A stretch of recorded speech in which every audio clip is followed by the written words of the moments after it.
नमस्कार बच्चों, बीसीए वाले के ट्यूटोरियल में आपका स्वागत है। आज पदार्थ का वर्गीकरण का ये छठा अध्याय है, छठा चैप्टर है और छठा क्लास बोल सकते भी हैं, है ना। आज हम लोग पिछले क्लास में हमें जाने कि जल का शुद्धिकरण क्या होता है। किसी भी ऐसे जल जिनको पीने योग्य बनाया जाए, ऐसा जल क्या कहलाता है? जल का शुद्धिकरण कहलाता है। मतलब जल के जितने अपशिष्ट हैं, जितने भी गंदगी है, उसे समाप्त कर देना और एक शुद्ध जल पीने योग्य प्राप्त करना ही जल का शुद्धिकरण होता है। कल हमने किया क्या? पहला क्या किया था बता? कल हम पहला विधि क्या किए थे? कल हम जल को थिराने विधि से क्या किए थे?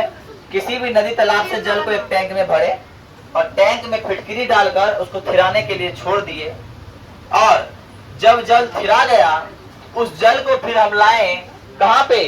निस्यंदन टंकी में। कहाँ लाए? निस्यंदन टंकी में।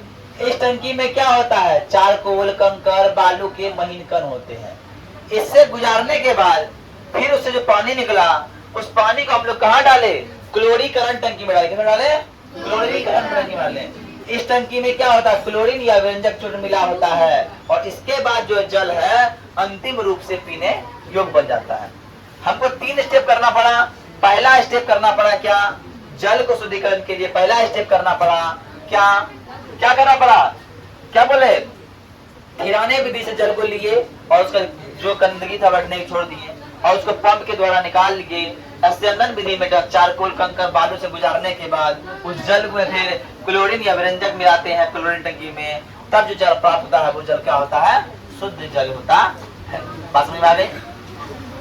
अब जल का शुद्ध करना ही जल का शुद्धिकरण कहलाता है। कल हम बताए थे। अब आते हैं सर, भौतिक परिवर्तन क्या होता है? ये नया बात है।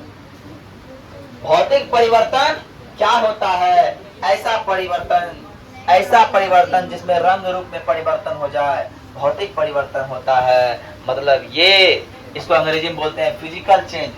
मान लो मेरे पास एल्युमिनियम का छड़ है, ऐसा था, एल्युमिनियम का छड़ लंबा था, हम उसको पीट पाट के तरह करके इतना बना दिए। सोचो पहले, तो क्या हुआ? वो छड़ ही रह गया, पीतल ही रह गया, है ना। वो पीतल ही रह गया, वो छड़ ही रह गया, लेकिन उसका आकार सिर्फ बदल गया, उसका स्ट्रक्चर बदल गया। तो यहाँ जो परिवर्तन हो रहा है, कौन परिवर्तन हो रहा है? भौतिक परिवर्तन। यहाँ जो परिवर्तन हो रहा है, कौन परिवर्तन हो रहा है? भौतिक परिवर्तन हो रहा है। जैसे बोल रहा है जल का वाष्प में बदल जाना, जल वाष्प में बदल गया तो भी वो जल ही है, बस वो अपना स्थिति, आकृति, अपना संरचना को बदल लेता है, इसलिए वो भौतिक परिवर्तन है। नमक का जल का विलयन, नमक को जल में मिला दीजिए, फिर वो क्या कीजिए, फिर उसको जल से नमक प्राप्त कर सकते हैं। मतलब जिन्हें पुनः प्राप्त द्वारा कर सकता है। मान लो हम क्या करें, पानी में नमक को डाले और फिर पानी से नमक प्राप्त कर सकते हैं, तो ऐसा परिवर्तन क्या कहलाएगा? भौतिक परिवर्तन है। लेकिन ऐसा परिवर्तन जिसको दोबारा से मान लो कोयला को हम जला दिए, क्या उस राख से पुनः कोयला प्राप्त होगा? नहीं होगा। जब पुनः प्राप्ति ना हो तो वो कहलाएगा रासायनिक परिवर्तन, और जब पुनः प्राप्ति हो तो वो क्या होगा? आई बात समझ में? अगर हम पुनः प्राप्त कर सकते हैं भैया, हम बोल सकते हैं क्या यहाँ भौतिक परिवर्तन हो रहा है, लेकिन हम उन्हें दोबारा फिर उस स्थिति में नहीं ला सकते, उस स्थिति में परिवर्तन नहीं कर सकते, तो क्या कहेंगे? रासायनिक परिवर्तन। बात क्लियर? लोहा का जंग लगाता है तो लोहा का वजन घट जाता है, लोहा का द्रव्यमान घटता है, क्या उस जंग से पुनः हम लोहा बना पाएंगे? नहीं बना पाएंगे। कोयले को जलाने के बाद शरीर का भोजन का पचना, जो भोजन पच गया है, पचा हुआ भोजन से फिर भोजन बना सकेंगे? नहीं बना पाएंगे। इसीलिए क्या हो जाएगा? रासायनिक परिवर्तन। बात समझ में आ रही है? यस या नो? अब आते हैं सर, विलयन क्या होता है? सर विलयन, इसको अंग्रेजी में बोलते हैं सॉल्यूशन। विलयन को अंग्रेजी में बोलते हैं सॉल्यूशन। समझिए भैया, विलयन क्या होता है? जब दो पदार्थ हम मिला देंगे, जब दो पदार्थ को हम आपस में मिला देंगे तो हो जाएगा विलयन। हमने क्या किया? हमारे पास था चीनी और हमारे पास था नींबू और हमारे पास था पानी, और हमने किया तीनों को मिला तो बन गया विलयन। हमने मिला दिया तीनों को, वो क्या हो गया जी? वो विलयन हो गया। जब हमने चीनी पानी को मिलाया तो क्या हुआ जी? विलयन हो गया। शरबत हो गया, शरबत क्या हो गया? विलयन हो गया। अब बात यहाँ ये सर आता है कि सर विलयन जो है विलय और विलायक दोनों के मिलने से बनता है, इसलिए विलय प्लस विलायक बराबर विलयन होता है।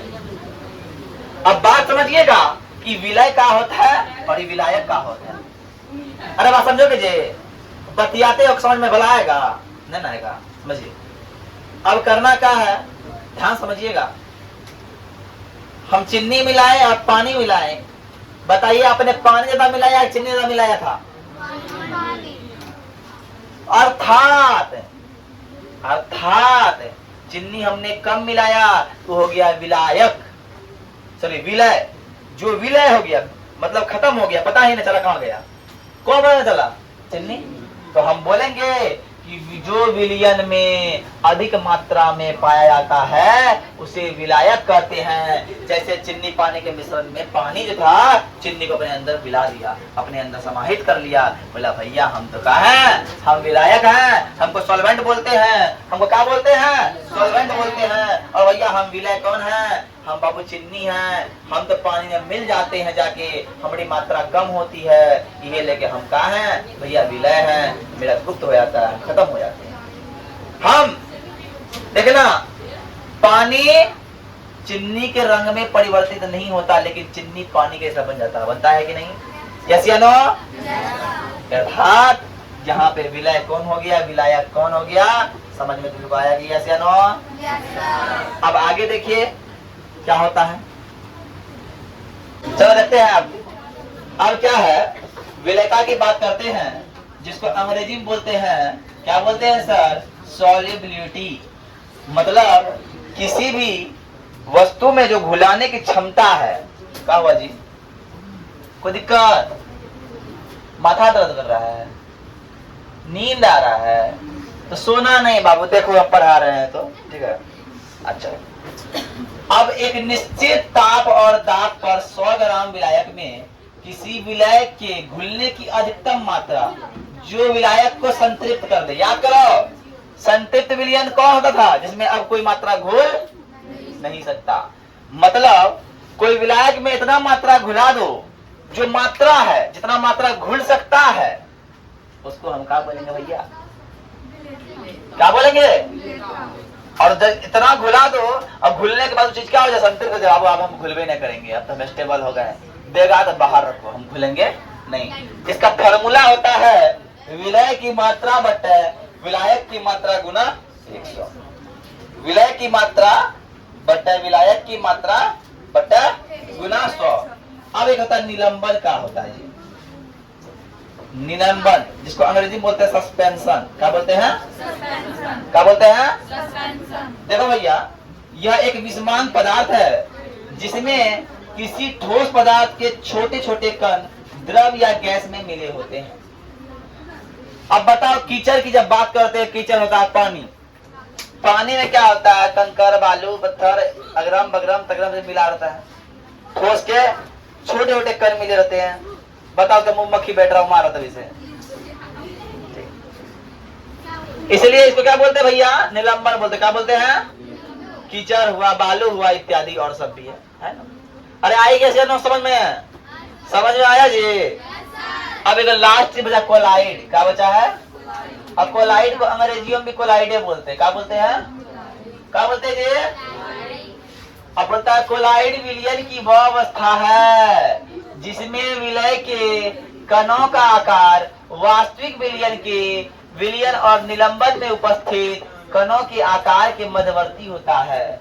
मतलब ये कि जब दो कण आपस में मिलते हैं तो उसके मध्य जो एक मध्यवर्ती जगह है, स्पेस है, वो क्या बोलता है? कोलाइड होता है। जब दोनों मिलाते हैं क्या होता है? कोलाइड होता है। अब एक टिंडल प्रवाह है, ध्यान समझिएगा। अब क्या किए, एक शीशा का हम गिलास लिए, ध्यान समझिए। हम एक क्या किए, शीशा का गिलास में भर दिए दूध, गिलास में भर दिए दूध। जब गिलास में भर दिए दूध, तो दूध जो है, दूध में कण मिला हुआ है, किसका? पानी में फैट का कण मिला हुआ है, इसलिए दूध हो गया वो, है ना। पानी में फैट का कण मिला हुआ है इसलिए दूध हो गया। कोई बच्चा बोलता है कि सर मेरा दूध में पानी नहीं है, ऐसा कभी नहीं है, सबका दूध में पानी है। सबका गाय तो दूध कर देती है तो दूध में पानी मिला रहता है। अब कोई बोलता है मेरा खून में पानी नहीं, खूनों में पानी है कि ना, है कि ना। अब आते हैं, अब देखो जब क्या किए, यहाँ दूध डाल दिए, अब बार दिए टॉर्च यहाँ पे। जब टॉर्च बारे होंगे दिखती होगी, दिखता है ना, छोड़ दो उसे। कभी कभी दिन के समय घर का कोई कन्ना से रोशनी नहीं निकलता है। अरे निकलता देखा है, और दिखता है बहुत सारी गंदगी तो घर में घुस रहा दिखाई देता है, लगता है कि ना। बता, वो गंदगी हमेशा तो घर में आता है, लेकिन जब रोशनी पड़ता है ना तो वहां पे हो जाता है टिंडल प्रभाव। क्या हो जाता है? ये कारण तुमको दिखाई दे जाता है, प्रकीर्णित हो जाता है। जब कान पे पड़ता है ना, प्रकीर्णित हो जाता है, आंखें पड़ता होता है, बाप रे गंदा आ रहा जी, ढक्कन बंद करो, वही कन्ना दिखा रहा है। ऐसा नहीं है, पूरा अब इसी में कोई बारेगा उस तरफ दिखाई देगा उसको भी, है ना। क्या किसी प्रकाश पुंज को एक कोलाइड विलयन से होकर प्रवाहित करने पर किरणों से प्रकीर्णित हो जाती है, और यह क्या करता है, यह टिंडल प्रभाव कहलाता है। यह क्या करता है, यह प्रभाव, यह टिंडल प्रभाव कहलाता है ना। यह टिंडल प्रभाव कहलाता है। बस इतना ही था। आप लोगों को करना क्या है, मैथ चैप्टर खत्म हो गया, पदार्थों का वर्गीकरण। कल से हम लोग ज्योग्राफी पढ़ेंगे, भूगोल पढ़ेंगे, है ना। क्या पढ़ेंगे ये? हाँ, अब बात समझो। अब तक हम लोग पढ़े कैसे पढ़े, रिवीजन करते हैं, ध्यान समझो है। दिमाग का सब कॉपी बंद कर लो, दिमाग का खोलो। पहला चीज पढ़े हम पदार्थ होता है दो प्रकार का। रेल साहब, पदार्थ होता है दो प्रकार का, एक होता है शुद्ध, एक होता है। जब शुद्ध पदार्थ पढ़े उसमें पढ़े क्या साहब, उसमें पढ़े तत्व और यौगिक। क्या पढ़े? और तत्व में जब पढ़े तत्व तीन प्रकार का था, धातु, अधातु, उपधातु। धातु था 90, अधातु था 21, उपधातु था ना पिन बके जो बहुत पूछे थे, याद है? अल्पिन बके हुए है क्या ना, बात समझ में आ गई। उसके बाद आया यौगिक पे, बोला भैया हम यौगिक हैं, हम भी मिलन जुलन से बनते हैं। हम किससे बनते हैं? लेकिन हमारा निश्चित अनुपात में होना चाहिए मिलन। मेरा अनुपात किसमें होना चाहिए? निश्चित अनुपात में। ऐसा नहीं जितना मिला दीजिए, जितना ऑक्सीजन, जितना हाइड्रोजन मिला दीजिए, नहीं बाबू। हम जल हैं, जल में 2 हाइड्रोजन रहेगा, 1 ऑक्सीजन रहेगा, मतलब 2:1 रहेगा। कितना तुम 1 बोतल जल लो, या 1 ड्राम जल लो, या फिर 1 नाद जल लो, सब में 2:1 के अनुपात में हम रहेंगे। यही है यौगिक। ये क्या है? अब दूसरा आता है अशुद्ध पदार्थ। अशुद्ध पदार्थ होता है मिश्रण। क्या आता है? अब मिश्रण में तुम क्या कर, दाल भात चोखा सब्जी मिला दो, खिचड़ी बन गया, हो गया मिश्रण। उसमें कोई निश्चित अनुपात की आवश्यकता नहीं पड़ती। लेकिन एक बात है, यौगिक को तोड़ने के लिए बहुत सारा विधि चाहिए, लेकिन मिश्रण को अलग करने के लिए, मिश्रण जो अभी कण है उसको अलग करने के लिए खाली यांत्रिक विधि से हम लोग अलग कर सकते हैं। कर सकते हैं, छन्ना विधि है, चुंबक प्रतिकरण विधि है, बहुत सारा विधि बताए हैं। अरे बताया है ऐसे ना। हाँ, अब ऑक्सीजन जाते हैं कहाँ पे? उसके आते जल का शुद्धिकरण हम लोग पढ़े थे, फिल्टराइजेशन ऑफ वाटर पढ़े थे कि नहीं रे? अरे पढ़े थे जी। जब पढ़े पकड़ा में क्या हुआ, किसी भी पानी को पीने योग्य बना देना ही क्या होता है? फिल्टराइजेशन ऑफ वाटर होता है, जल का शुद्धिकरण होता है।